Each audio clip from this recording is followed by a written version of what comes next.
কেনা পাঁপড় তো অনেক খাওয়া হলো, চলো আজ না হয় আমরা বাড়িতেই পাঁপড় বানাই।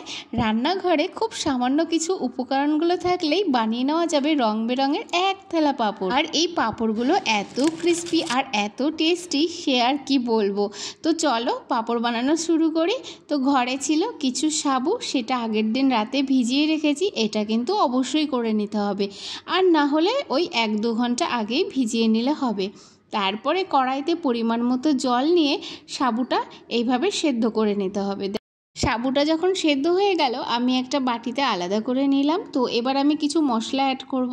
তো নিয়েছি চিলি ফ্লেক্স, কালো জিরে, গোটা জিরে, আর দেব একটু লবণ। তোমরা তোমাদের মন মতো ফ্লেভার অ্যাড করতে পারো, চাইলে তোমরা কিন্তু এর মধ্যে একটু জোয়ানও দিতে পারো, বেশ ভালো লাগে। আমি এখানে চিলি ফ্লেক্স দিয়েছি, একটু ঝাল ঝাল পাঁপড় হলে বেশ ভালো লাগে। তো এইখানে দেখো আমি কয়েকটা বাটিতে ট্রান্সফার করে নিলাম ব্যাটারগুলো। তো আমি না এর মধ্যে একটু কালার অ্যাড করব, একটু রং বেরঙের পাঁপড় হলে দেখতে বেশ ভালো লাগে। তো তোমরা যদি ফুড কালার অ্যাভয়েড করতে চাও অবশ্যই স্কিপ করতে পারো। তো আমার এখানে গ্রিন কালারটা একটু বেশি হয়ে গেছে, বুঝতে পারিনি আর কি। তো এবার একটা পরিষ্কার কাপড় নিয়ে তার মধ্যে একটা ছোট্ট হাতায় করে অল্প অল্প ব্যাটার দেব।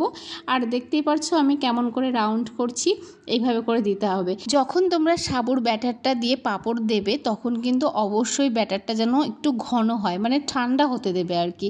একদম গরম গরম দিতে যাবে না, তাহলে কিন্তু একদম পাতলা পাতলা হয়ে যাবে, তখন পাঁপড়টা উঠতে চাইবে না। তো এইবার আসি আসল খেলায়। আমি কিছু কাঁঠাল পাতা নিয়েছি। তো ফোনে দেখেছি যে এরকম কাঁঠাল পাতায় পাঁপড় দিচ্ছিল আর বেশ সুন্দর উঠে যাচ্ছিল। তো আমার না দেখে ভীষণ ভালো লাগছিল, আর কি সুন্দর কাঁঠাল পাতার শেপে উঠে যাচ্ছিল। তো আমিও নিয়েছি কয়েকটা কাঁঠাল পাতা। তো এবার তার মধ্যে সব কালারিং ব্যাটারগুলো দিয়ে দিলাম, দেখি কাঁঠাল পাতায় কেমন পাঁপড় হয়। আর যদি ভালো টানা রোদ ওঠে, এক রোদেই মোটামুটি পাঁপড়গুলো শুকিয়ে যাবে। তো দেখতেই পারছো।